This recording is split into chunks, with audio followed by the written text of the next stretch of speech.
Good morning students, English with SS চ্যানেলে সকলকে welcome. Myself Sushant sir. স্টুডেন্টদের রিকোয়েস্টে আরো একটি ইম্পর্টেন্ট ক্লাস নিয়ে আসলাম। This is spotting errors. ঠিক আছে, স্পেশালি এটা এমটিএস পরীক্ষার দিকে তাকিয়ে সেট করেছি। তো অন্যান্য এক্সামেও এটি ভেরি ভেরি ইম্পর্টেন্ট টপিক। এটা যদি বাড়িতে আমরা রেগুলারলি প্র্যাকটিস করি পুরো নম্বরটাই নিয়ে আসতে পারবো। চলো, এর আগেও আমরা স্পটিং এর উপর ক্লাস দিয়েছি, অবশ্যই রুলস ধরে ধরে বলেছি, পুরো ক্লাসটাই বাংলায় বোঝাচ্ছি। একে একে শুরু করি। Number 1, neither of the girls were willing to accept the proposal। তিনটে পার্ট আছে, তোমরা একটুখানি বুঝে নেবে। এ বি সি আর এনি মানে নো এরর, এটা হচ্ছে ডি পার্ট। ওকে, চলো শুরু করি। তো neither of, either of, each of, one of, যখন সেন্টেন্স এইভাবে শুরু থাকবে তখন তার ডান দিকের সাবজেক্টটা অবশ্যই প্লুরাল, কিন্তু ভার্বটা হবে সিঙ্গুলার। তো নাইদার অফ আছে, এখানে ভার্ব সিঙ্গুলার হবে, তাহলে ওয়ার এর পরিবর্তে হবে ওয়াজ। তো আমার আনসার এখানে ওয়াজ হবে। Next, she has not completed her course। সে তার কোর্সটা শেষ করেনি। এটা একটা কোশ্চেন ট্যাগ, যাকে বাংলায় প্রশ্ন লেজুর বলো। এখানে কি দিয়েছে? isn't it। তো আমার এখানে সাবজেক্ট কি আছে? she। আর আমার এই যে পার্টটা দেখো, has not completed নেগেটিভে, তাহলে সে তার পার্টটা শেষ করেনি। তাহলে বুঝতেই পারছো এখানে সাবজেক্ট she আছে। আমি যখন কোশ্চেন ট্যাগ লাগাবো আমার সাবজেক্টটা she আসবে, তাহলে গ্যারান্টি এখানে ইজ নট ইট এই পার্টে ভুল আছে। আর আমার এটা নাবাচক আছে হ্যাজ নট কমপ্লিটেড, তো এখানে আনসার হয়ে যাবে হ্যাজ শি। এখানে লিখে দিলাম হ্যাজ শি। ঠিক আছে, তো কোশ্চেনটাকে কিন্তু সাহায্যকারী ভার্ব আর সাবজেক্টটা হয়। তো সাবজেক্ট এখানে প্রোনাউন আছে, আমাকে বাধ্য হয়ে প্রোনাউন লিখতে হলো। সাবজেক্টটা এখানে সি এর জায়গায় যদি কোনো নাউন হতো, মানে কোনো মেয়ের নাম এখানে হলে তবুও কিন্তু আমার সি হতো। এখানে যদি কোনো ছেলের নাম হতো আমার এখানে হি হতো। তাহলে এখানে দেখো নেগেটিভ আছে নট, তাহলে কোশ্চেনটাকে এটা কিন্তু আমার হ্যাবাচক হয়ে যাবে হ্যাজ সি, অবশ্যই কোশ্চেন মার্ক। লাইটের জন্য ডিস্টার্ব হতে পারে, তার জন্য sorry. 3 number, the box of the eggs.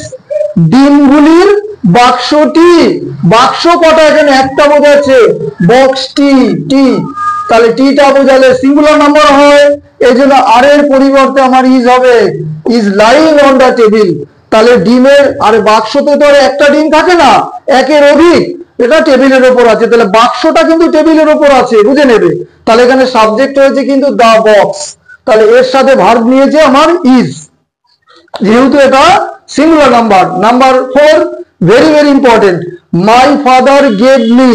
আমার বাবা আমাকে দিয়েছিল আ পেয়ার অফ, কি দিয়েছিল? বাইনাকুলার। আমরা বলেছিলাম যে এই সমস্ত ইনস্ট্রুমেন্টে দুটো পার্ট থাকে, সেটা চশমা হতে পারে, দূরবীন হতে পারে, ঠিক আছে।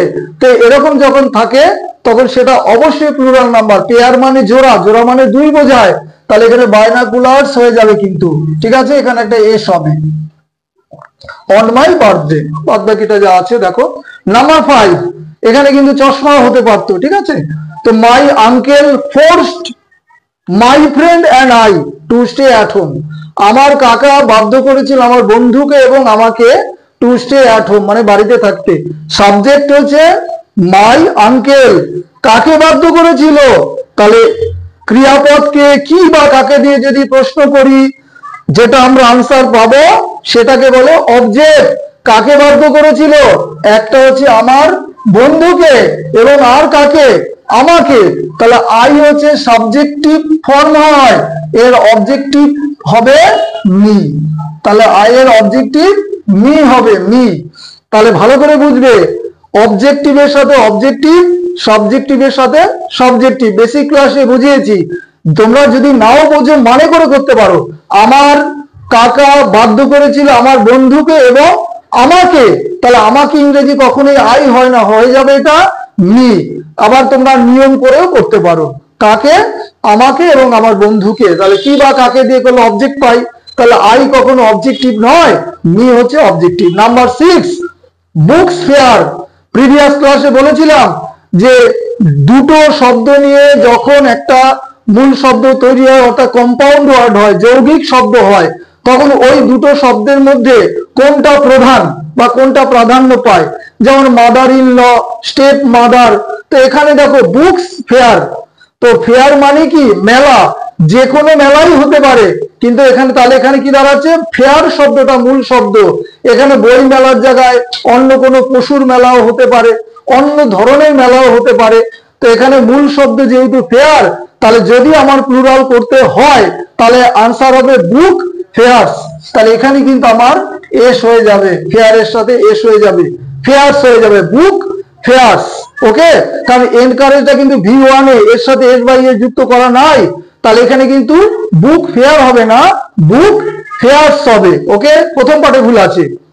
নাম্বার 7, আই স হিম, আমি তাকে দেখেছিলাম, coming out of the hotel, hotel থেকে বেরিয়ে আসতে। কি বলা আছে, অন 9 o'clock, নির্দিষ্ট সময় দেওয়া আছে। তো নির্দিষ্ট সময় দেওয়া থাকলে এখানে অন হবে না, এখানে হয়ে যাবে তোমার অ্যাট হবে, অ্যাট, এখানে অ্যাট হবে। নাম্বার 8 বা last, he is very angry on me, বাদ বাকিটা পড়লে কি না পড়লে কি, অ্যাংরি, অ্যাংরির পাশে উইথ হবে যদি তার ডান দিকে আমার পার্সন বোঝায়, তাহলে এখানে মি অবশ্যই পার্সন বোঝাচ্ছে, তাহলে আনসার আসবে অ্যাপ্রোপ্রিয়েট অ্যাংরি উইথ। বুঝে নাও, অ্যাংরি উইথ, তাহলে অনের পরিবর্তে হবে উইথ, অনের পরিবর্তে উইথ।